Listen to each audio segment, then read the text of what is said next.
think it's a stabbing.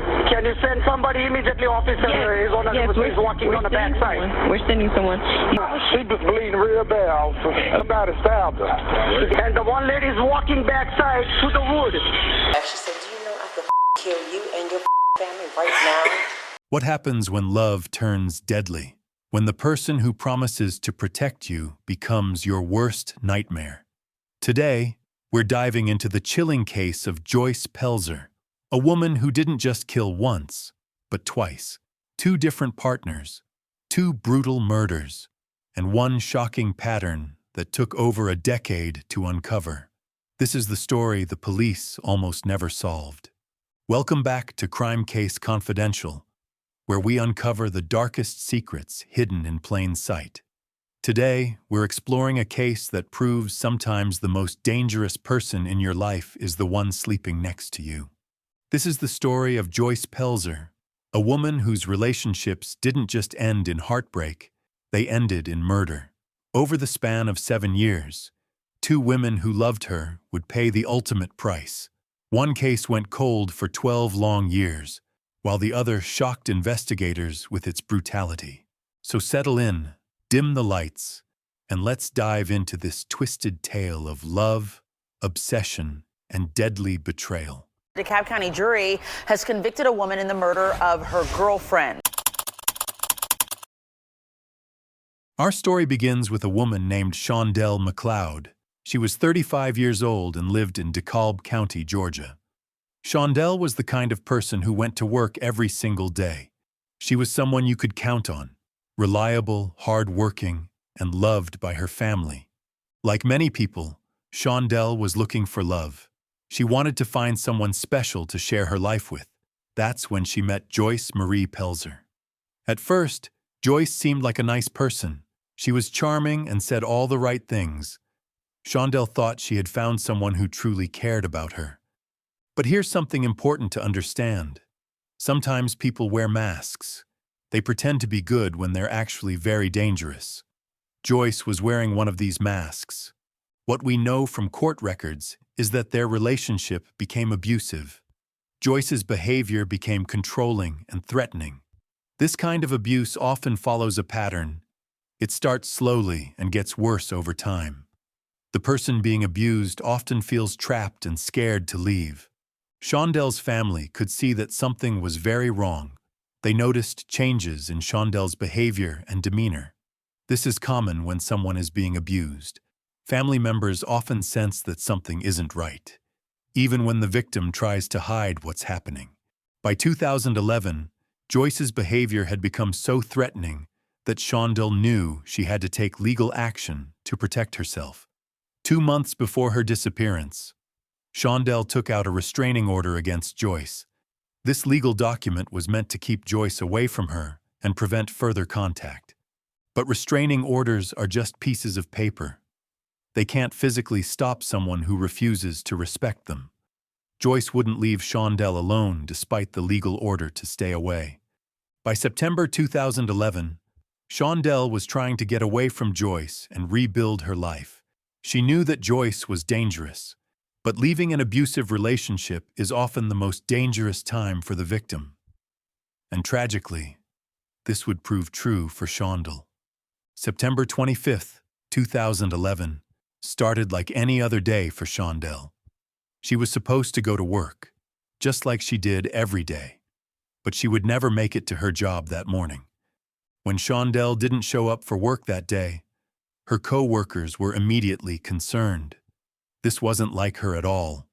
When her mother tried to reach her, Shawndell didn't answer her phone, something that never happened.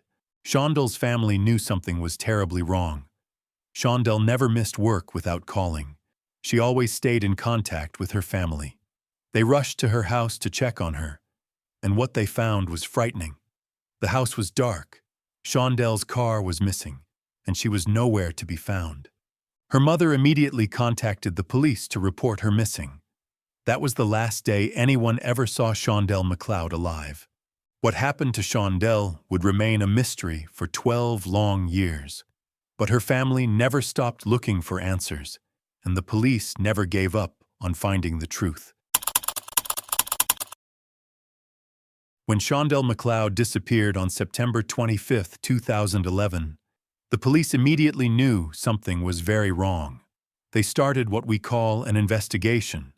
This means they began looking for clues like detectives in a mystery story. The police in DeKalb County, Georgia, worked day and night trying to find Shawndell. They searched everywhere they could think of. They looked in parks, wooded areas, and abandoned buildings. They knocked on doors and asked neighbors if they had seen anything strange. They checked security cameras from nearby stores and streets. Within just a few days, investigators made their first major discovery.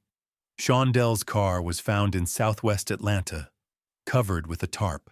This was crucial evidence. It told them that someone had deliberately tried to hide the vehicle. The location where it was found and the condition it was in gave investigators important clues about what might have happened. The investigators had several important leads to follow. They knew about Joyce's history of threatening Shawndell. They had documentation about the restraining order Shawndell had taken out just 2 months before she disappeared. They also knew that Joyce had been controlling and violent in their relationship. But here's the challenge that faced the investigation team. Having clues and proving what happened are two different things. In order to arrest someone for a crime, the police need what we call evidence. Evidence is like proof.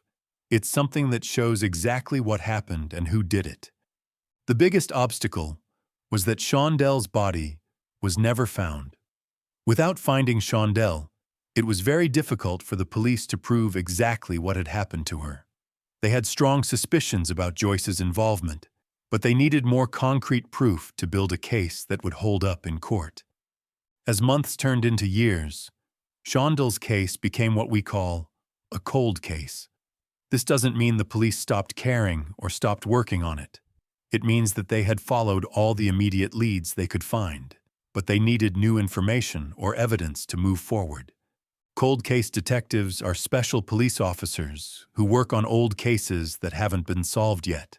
They're like puzzle experts who never give up trying to put all the pieces together. Every few months, they would take out Shawndell's file and look at it again with fresh eyes. These dedicated detectives would re-interview people who knew Shawndell and Joyce. They would ask the same questions in different ways, hoping someone might remember something new. Sometimes, years later, people feel safer talking to police, or they remember details they had forgotten. The investigators also kept track of Joyce Pelzer's activities. What they discovered was that Joyce hadn't disappeared or gone into hiding after Shawndell vanished. Instead, she was continuing to live her life, seemingly without consequence for what had happened. Technology was changing too, and this helped the cold case team. New computer programs could search through information faster. DNA testing was getting better, which meant even tiny pieces of evidence could be more helpful.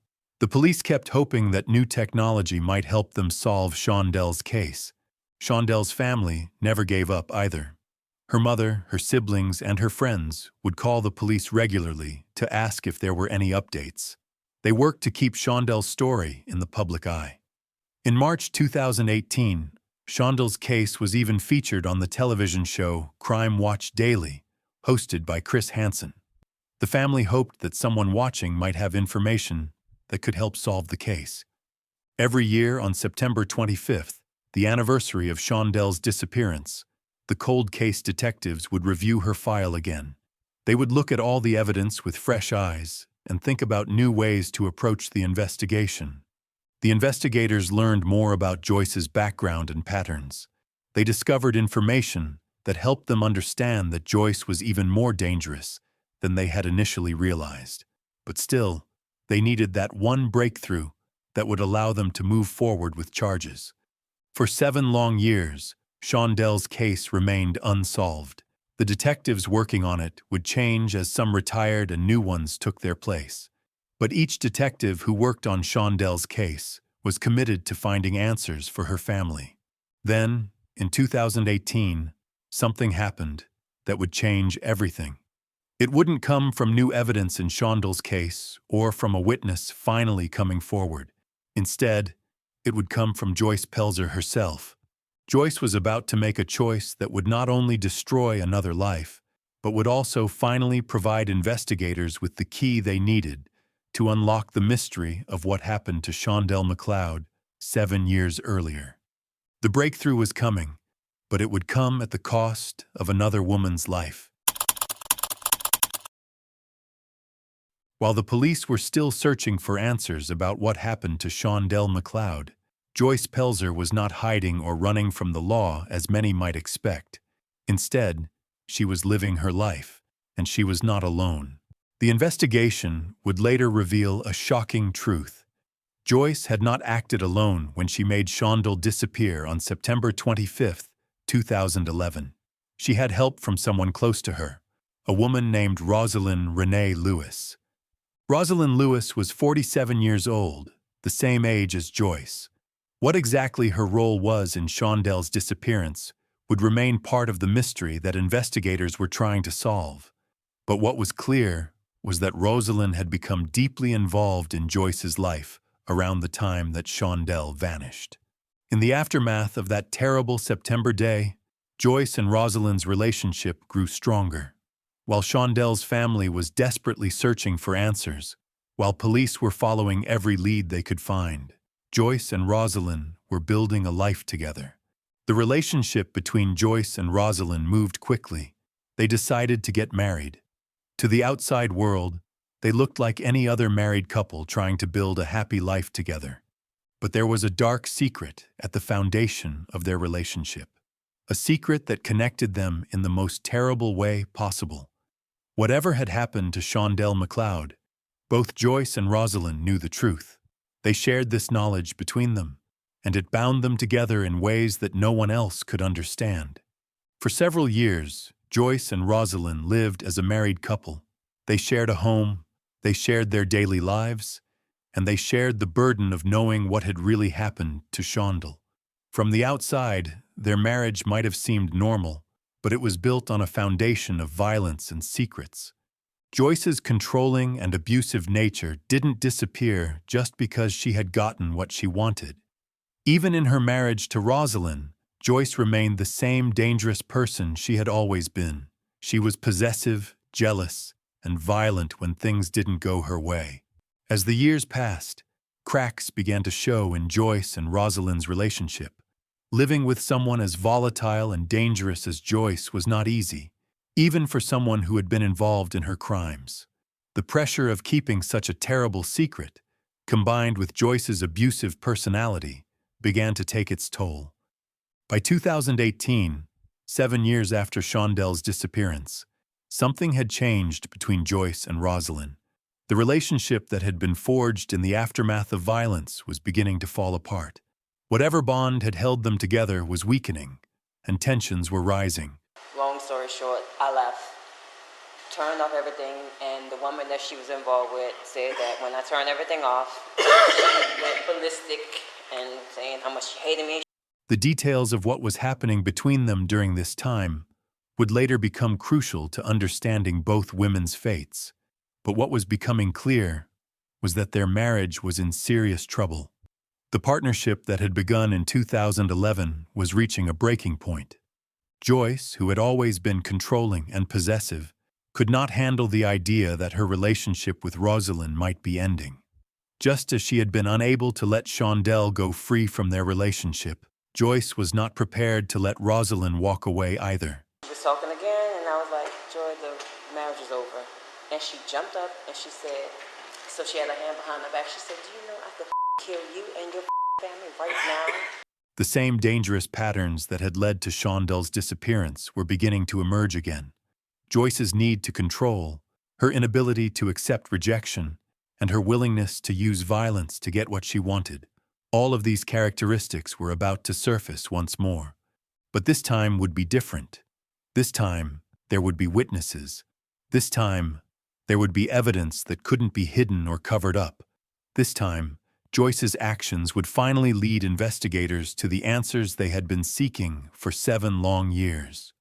What happened next would not only cost another woman her life, but would also finally unlock the mystery of what had happened to Shawndell McLeod back in 2011. The truth was about to come out, but it would come at the ultimate price. As 2018 moved toward its end, the relationship between Joyce and Rosalyn had reached a breaking point. Whatever had held them together since 2011, their shared secrets, their mutual involvement in Shawndell's disappearance, was no longer enough to keep their marriage intact. The tensions that had been building between them were about to explode in the most violent way possible. Joyce's pattern of behavior, the same dangerous pattern that had cost Shawndell her life, was about to repeat itself with deadly consequences. Joyce could not accept that her relationship with Rosalyn was ending. Just as she had been unable to let Shawndell go free 7 years earlier, Joyce was not prepared to let Rosalyn walk away from their marriage. In Joyce's twisted mind, if she couldn't have Rosalyn, then nobody could. The warning signs were there. People around Joyce could see that her behavior was becoming increasingly dangerous and erratic. Her jealousy and rage were building to a dangerous level, and those who knew her were becoming frightened of what she might do. In December 2018, Joyce's plan was put into action. She arranged to meet Rosalyn at a Motel 6 in Conyers, Georgia. Nobody knows exactly what Joyce told Rosalyn to get her to come to that motel room. Maybe she said she wanted to talk about their relationship. Maybe she promised she would finally leave Rosalyn alone if they could just meet one more time.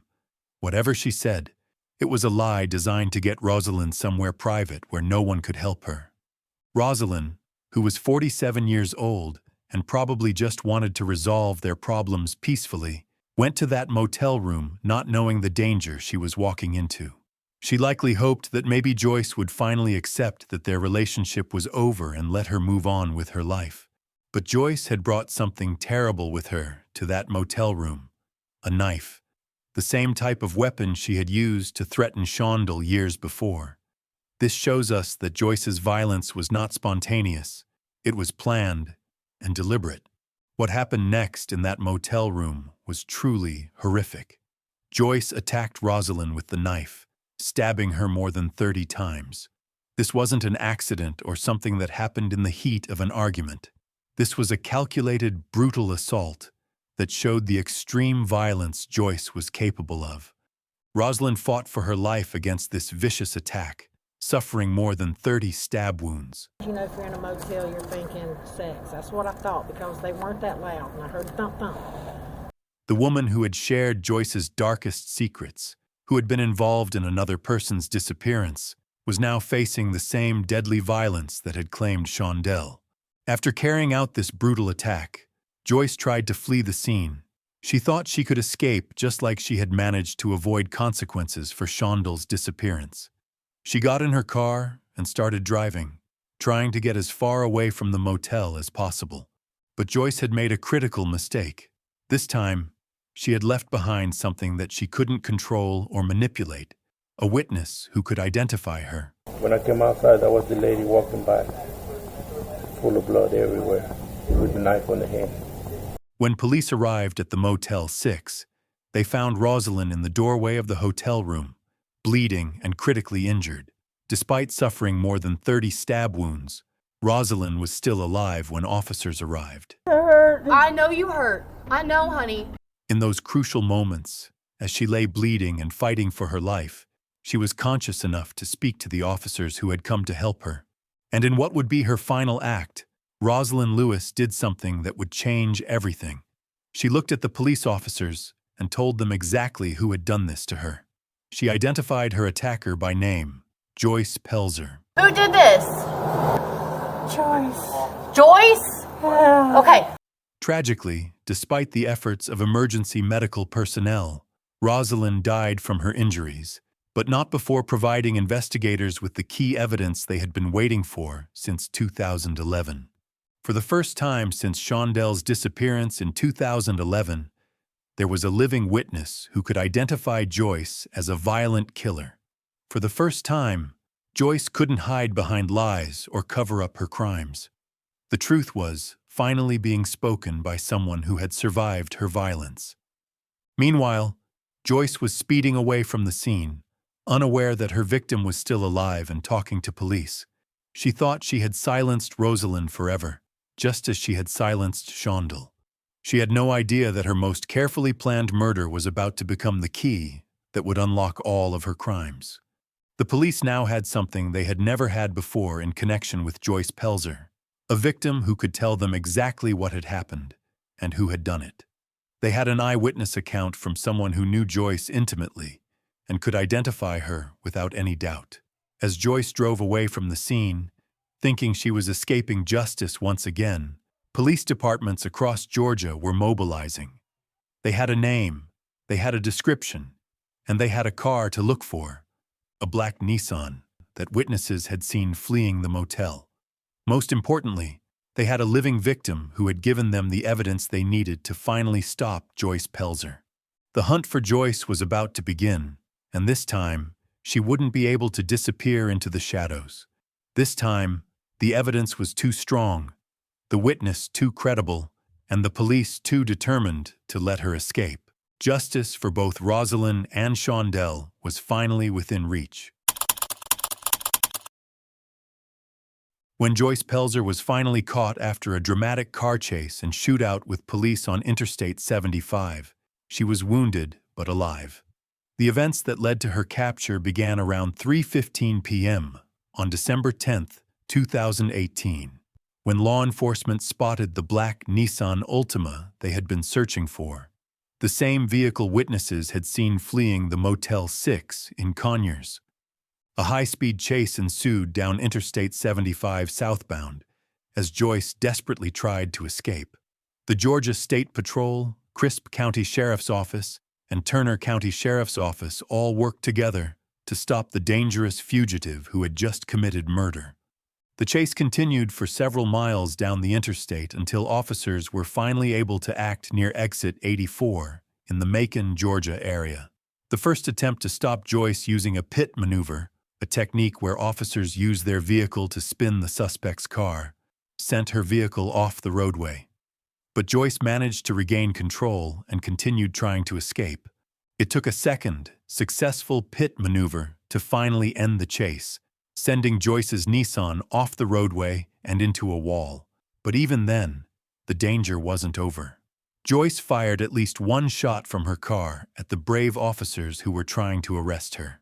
Two Crisp County Sheriff's deputies had no choice but to return fire, shooting twice and striking Joyce to protect themselves and other people on the highway. Fortunately, none of the police officers were injured in this dangerous exchange of gunfire. Joyce was wounded and needed immediate medical attention. Despite the fact that she had just tried to kill them, the professional officers immediately called for emergency medical services and provided aid until paramedics arrived. Joyce was transported to Navicent Health Center in Macon for treatment of her gunshot wounds, where she remained under constant police guard. While Joyce was recovering in the hospital under police guard, investigators began processing what they had found at the scene. The evidence from the motel room and Joyce's attempted escape would prove crucial in building the case against her for Rosalyn's murder. But Joyce's arrest would have significance far beyond the 2018 stabbing. With Joyce finally in custody, investigators now had the opportunity to pursue leads in a case that had haunted them for over 7 years. Joyce Pelzer was no longer just a name whispered in connection with a cold case from 2011. She was now a suspect in custody, and that meant investigators could finally pursue the leads they had been forced to put aside for so many years. The detectives who had worked on Shawndell McLeod's disappearance received news that they had been hoping for since 2011. Joyce Pelzer was finally in police custody. The main suspect in their cold case, the woman they had been unable to locate for over 7 years, was now sitting in a hospital bed under police guard. For the cold case investigators, this was the breakthrough they had been waiting for. They had spent years following leads that went nowhere, interviewing witnesses who were too scared to talk, and pursuing a suspect who seemed to have vanished into thin air. Now, suddenly, they had access to the one person who could answer the questions that had haunted them for so long. The connection between Joyce's 2018 arrest and the 2011 Shawndell McLeod case was not lost on investigators. They knew that domestic violence often follows patterns, and they suspected that Joyce's attack on Rosalyn might hold the key to understanding what had happened to Shawndell all those years ago. As Joyce recovered from her injuries, investigators began the careful process of building their case. They had to be thorough and methodical, knowing that they might only get one chance to seek justice for Shawndell. You got 2 warrants. 2 warrants? Yes. One for aggravated assault. Okay. And one for murder. And murder for who? I think you know who. I think I need to get an attorney. You talking about murder? I ain't killed nobody. Every piece of evidence had to be examined, every witness statement had to be verified, and every legal procedure had to be followed perfectly. The investigators also knew that time was working in their favor in a way it never had before. Joyce was no longer free to intimidate witnesses or disappear when questions got too difficult.